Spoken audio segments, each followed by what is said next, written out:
अरुणाचलनि इटानगराव थानाय जोंनि जे बड' ससाइटि बेवहाय बर' साहित्य सभा एबसु गहपुरनि गासैबो लोगो नांनानै अरुणाचलनि बर'फोरनि बायदिसिना इस्युसफोरखौ लानानै दिनै मोनसे हाबाफारि लादों आरो बेवहाय अरुणाचलनि चिफ मिनिस्टार पेमा खांडू बिथांखौबो हांख्रायनाय जादोंमोन आरो बिथाङा दिनै बाहागो लाफैदों आरो गुबैयै बड'लेण्डनि बाहेरायाव थानाय आरो एबा बर' कसारि वेलफेयार काउन्सिलनि बाहेरायाव थानाय जिखिनि बर' फिसाफोर बिथांमोननि रायजो जानायाव जाहाथे खुनु रोखोमनि जेंना जाया आरो बिथांमोना बर' नेशनेलिज्मजों बर' जातीयताबादजों बर'नि मेन स्ट्रिमजों अराय सम माने गोख्रोङै थाबाय थानो हायो बेखौनो थांखि लानानै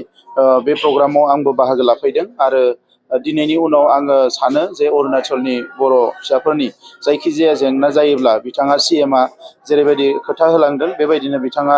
गासैखौबो अनसायगोन आरो जोथोन लागोन आरो बिसेस भाबे इटानगराव मोनसे बड' कालचारेल सेन्टार गायसननायनि बाथ्रा साननाय जादों मानोना जोंनि गोबां सुबुं बेवहाय थानायजों लोगोसे जोंनि राव हारिमुखौ गुबुन सुबुंफ्राबो मिथिनांगौ दा बिनिनो थांखि लानानै जोङो बेवहाय दिनै फैदों दिनैनि प्रग्रामा जोबोद साक्सेस जाबाय होननानै आं सानो आरो बड'फा उपेन्द्रनाथ ब्रह्मनि जि सिमां बुहुमनि बर'फोरखौ खौसे खालामनाय आरो मोनसे गेरेमसा हारि दानाय बेवहाय जोङो आगानसे आवगायलांबावनो हागोन होननानै आं मिजिंथिदों फैबाय थानाय समाव जाहाथे बे ओनसोलाव थानाय बायदिसिना खामानि मावनो बेफार फालांगि खालामनो फैनाय बर' जोंनि जिखिनि सुबुंफोर दङ मोजाङैनो थायो आरो आगोलाव जालांनाय माखासे थासारिफोरखौ लानानै एखमबा एसे गाज्रि मोनलायनाय जायो नाथाय नैबे समाव जाहाथे जोंनि फारसेनिफ्रायबो जों मोजाङै थायो आरो बिथांमोनाबो जोंखौ मोजाङै अनसायो मानोना जोंनि जि बर्डार बड'लेण्डनि बर्डारा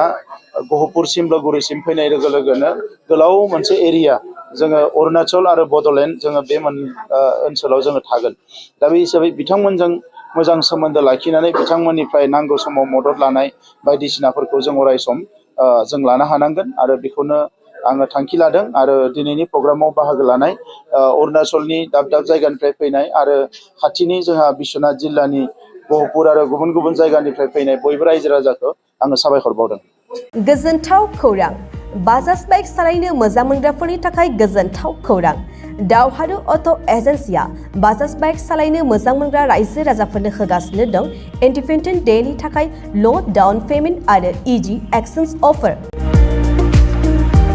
1 आगष्टनिफ्राय 15 आगष्टसिम होगासिनो दं क'क्राझार दावहारु अट' एजेन्सिया आरो क'क्राझार जिल्लानि सिङाव थानाय काराइगाव दतमा आरो बडगावआवबो 3 आगष्टआव फेस्टिभ आउटलेट गोदानै बेखेवनो थांगासिनो दावहारु अट' एजेन्सि बे गोदानै बेखेवनाय ब्रान्च श'रुमआवबो ल' डाउन पेमेन्ट आरो इजि एक्सचेन्ज अफार लानो हागोन।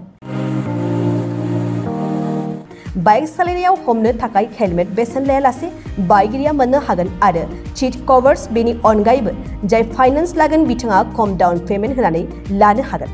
बायग्रा ग्राहक सुबुंफ्रा दावहारु अट' एजेन्सियाव बाजाज बाइकखौ बायनो सानोब्ला नैबे मबाइल नम्बर 8822018193 आरो 600003991187 आव थोंजों फोनांजाब खालामनो हागोन।